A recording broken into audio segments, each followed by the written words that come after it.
પાડી નગરપાલિકા ચૂંટણીના અંતિમ ચરણમાં કોંગ્રેસે બાઇક કાર રેલી યોજી કર્યું શક્તિ પ્રદર્શન।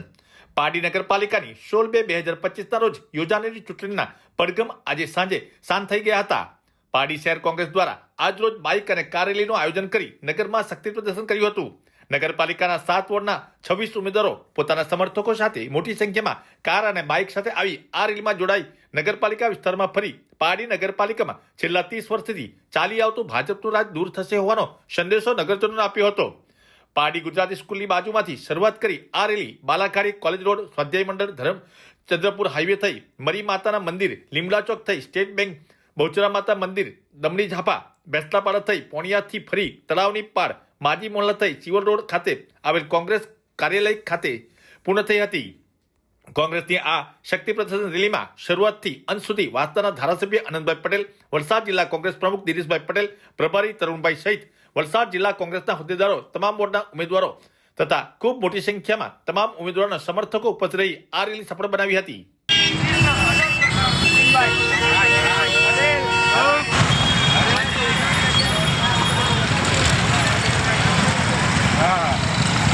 કોંગ્રેસની કેમ જરૂરિયાત છે?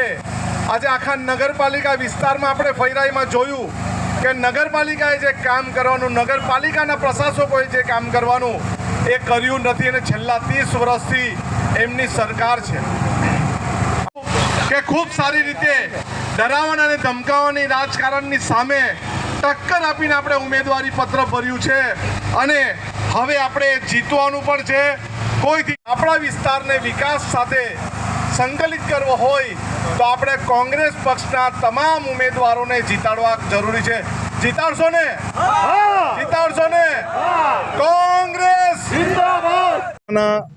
ચૂંટણીના સંદર્ભે આજે તમામ વોર્ડના સદસ્યો જે ઉમેદવારો છે એમની સાથે અમે અને જિલ્લા કોંગ્રેસ સમિતિના પ્રમુખ દિનેશભાઈ, પ્રભારી એવા તરુણભાઈ અને શહેર કોંગ્રેસના પ્રમુખ બિપિનભાઈની સાથે તમામ વોર્ડમાં અમે ફર્યા। લોકોનો અમે રસ પણ જોયો, લોકો કોંગ્રેસની સાથે જોડાવા માટે તડપડી રહ્યા છે અને એની સાથે અમે છેલ્લા 30 વર્ષથી નગરપાલિકાએ કોઈ પણ જાતનો વિકાસ નથી કર્યો, પરંતુ માત્ર ને માત્ર ભ્રષ્ટાચાર કર્યો છે એ પણ અમે જોયું। એવા વિસ્તારમાં અમે ગયા કે જે વિસ્તારમાં મોટી મોટી સમસ્યા, પાણી ભરાઈ જવાની સમસ્યા, ગટરના પાણીની સમસ્યા, રોડ રસ્તાની સમસ્યા, એવી ઘણી બધી સમસ્યાઓ અમે જોઈ છે અને બધા જ મતદારોએ એવો અમને વિશ્વાસ આપ્યો છે કે અમે કોંગ્રેસના તમામ ઉમેદવારોને જીતાડીશું। આજે પાડી નગરપાલિકાના છેલ્લા દિવસે જ્યારે અમે રેલી કાઢી ત્યારે અમારા સાથી, અમારા વાસ્તાના ધારાસભ્ય આનંદભાઈ પટેલ, અમારા પ્રભારી તરુણભાઈ વાઘેલા, અમારા પાડી શહેરના પ્રમુખ બિપિનભાઈ તથા સમસ્ત મારા ઉમેદવારશ્રીઓ જે એક ઉત્સાહ અને એક ઉમંગ અને જે પ્રજાનો ત્રાસ તે અમે અત્યારે 4 કલાક જ્યારે રેલી કાઢી જોયું ત્યારે જોયું, રસ્તા જોયા છે, ગટર જોયું છે, તો અમને વિશ્વાસ અને ખાતરી છે કે આ વખતે અમને દરેક જનતા કોંગ્રેસને મત આપશે અને અમારું વિજય થશે। જ કીધેલું હતું કે પારડી શહેરની આમ જનતા પારડી નગરપાલિકાના સતત 30 વર્ષના ભારતીય જનતા પાર્ટીના વહીવટથી, શાસનથી કંટાળેલી છે, ત્રાસેલી છે, નિરાશ થયેલી છે, દુઃખદ છે।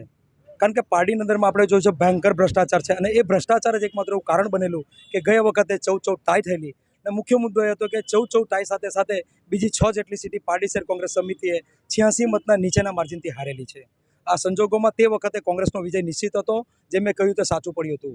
આજે પણ હું કહું છું કે આજે 5 વર્ષના ગાળા બાદ આપણે જોયું છે કે 30 રૂપિયાનો જે વેરો હતો લાઇટનો, 30 રૂપિયાનો વેરો હતો જે નળનો, આ વેરાઓ સતત પાડી નગરપાલિકામાં 30 રૂપિયાની જગ્યા પર 800 રૂપિયા, 1000 રૂપિયા થઈ ગયા છે। ગટરમાં તમે જુઓ, ઢાંકણામાં ગાય પડે છે, માણસો પડી જાય છે, મરી જાય, પાર્ટી નગરપાલિકા જોત નથી। આ મસ્ટ લાઇટનો પ્રોબ્લેમ હોય, 261 લાખ રૂપિયાનું ક્રિકેટનું સ્ટેડિયમમાં જોઈએ તો ભ્રષ્ટાચાર છે, 15 કરોડનું ગાર્ડન છે સરદાર વલ્લભભાઈ પટેલ, એમાં ભ્રષ્ટાચાર છે, 65 લાખ રૂપિયાના ખર્ચે બનાવેલ ગાર્ડન લક્ષ્મી ઉદ્યાન, એના અંદરમાં 45 લાખની પાણીની ટાંકી બનાવવા માટે 3 ડાયામીટરનો કાટ ખાધેલો પાઇપ સતત અંદર રાખેલો છે, એ કાઢવા માટે અમે આવેદનપત્રો આપેલા છે। તેમ છતાં આ નફરતંત્રની જાડી ચામડીના અધિકારીઓની ઊંઘ ઉડતી નથી। પારડી શહેરની વાત કરું તો પારડી શહેરના અંદરમાં તોટિંગ ભાવ વધારા થયેલા છે। આ ભાવ વધારાથી પારડીની આમ જનતા ત્રાસેલી છે, કંટાળેલી છે। ચોમાસામાં જોઈએ આજે પણ લાખો રૂપિયાના ખર્ચે જેસીબી લગાવી, માણસ લગાવી પ્રી મોન્સૂન કામગીરી પડ્યું છે। કેમ?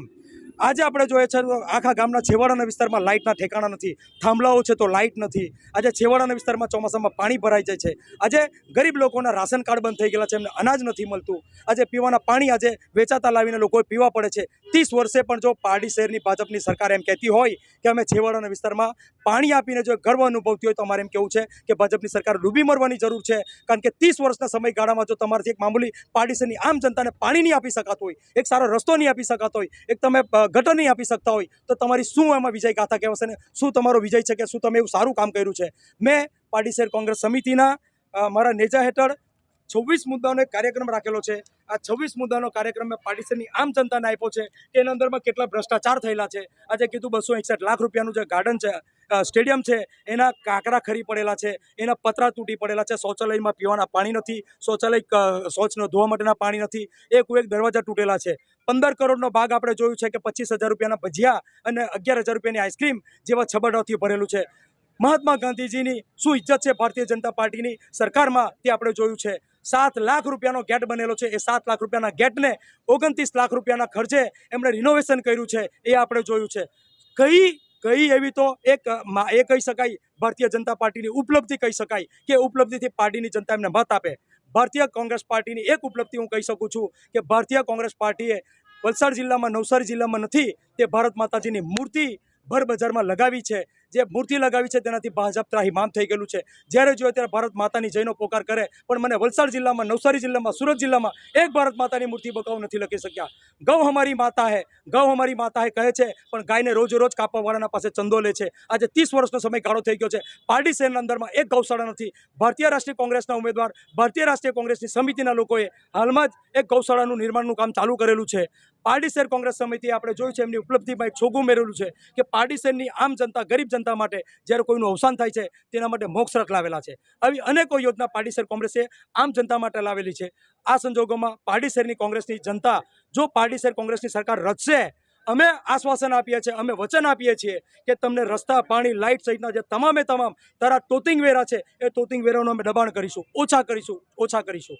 ટોપલાવાલા પાસે 10 રૂપિયા લેતા છે, લારીવાલા પાસે 20 રૂપિયા લેતા છે. 10,000 ચોરસ ફૂટના અંદરમાં જેઓના હીરા કંપની જેવી છે તેમના પાસે 1,500 રૂપિયા લે છે. આ ગરીબોની સરકાર નથી, આ અમીરોની સરકાર છે, અન્યાયી સરકાર છે, ભ્રષ્ટાચારી સરકાર છે. આ તમામ ભ્રષ્ટાચારને ઉખેડી ફેંકવા માટે પારડી શહેરની આમ જનતાએ કમર કસેલી છે ને એ આજે આપણે જોયું છે કે જ્યાં જુઓ ત્યાં પારડી શહેર કોંગ્રેસ સમિતિના આ રેલાને લોકોએ ખૂબ આવકાર આપ્યો છે. ખૂબ દુઃખદ પરિસ્થિતિ છે ને જાણવું જરૂરી છે. છેલ્લા 7 દિવસની વાત કરું, નાણામંત્રી જ્યારે પારડી શહેરના એક નાના ગામમાં એક વોર્ડમાં જો ફરતો હોય, વાપી, વલસાડથી લઈને અધિક બહારના ગામો છે, ત્યાંના લોકો આવીને પારડીના ભાજપના ઉમેદવાર માટે વોટિંગ કરવા માટે વિનંતી કરતા હોય. આ જ વસ્તુ બતાવે છે કે પારડીની આમ જનતામાં ભારતીય જનતા પાર્ટીનો કોઈ ઉમેદવાર છાતી ઠોકી નથી ફરી શકતો. એનું કારણ છે કે આપણે જોઈશું વોર્ડ નંબર 6 ના અંદરમાં ચિઠ્ઠા બી ઉછળ્યા છે કે એમાં સખત વિરોધ છે ભારતીય જનતા પાર્ટીનો. વોર્ડ નંબર 2ની પરિસ્થિતિ જુઓ, 3ની, 4, 5, 6ની જુઓ કે 7ની જુઓ, કોઈ જગ્યા પર આમ જનતા એ નથી કહેતી કે અમે ભાજપના સાથ આપીશું. ભાજપના સાથે ફરવાવાળા તમામ બહારથી આયાતી ઉમેદવારો જેવા છે, આયાતી લોકો છે. જ્યારે પારડી શહેર કોંગ્રેસની અંદરમાં પારડી શહેરની આમ જનતા છે અને આમ જનતાએ નક્કી કરેલું, ઠાની લીધેલું છે આ વખતે 28માંથી 26માંથી કોઈ પણ સંજોગોમાં કોંગ્રેસની સરકારને લાવશે એવો મને વિશ્વાસ છે. જય હિન્દ, જય ભારત માતા.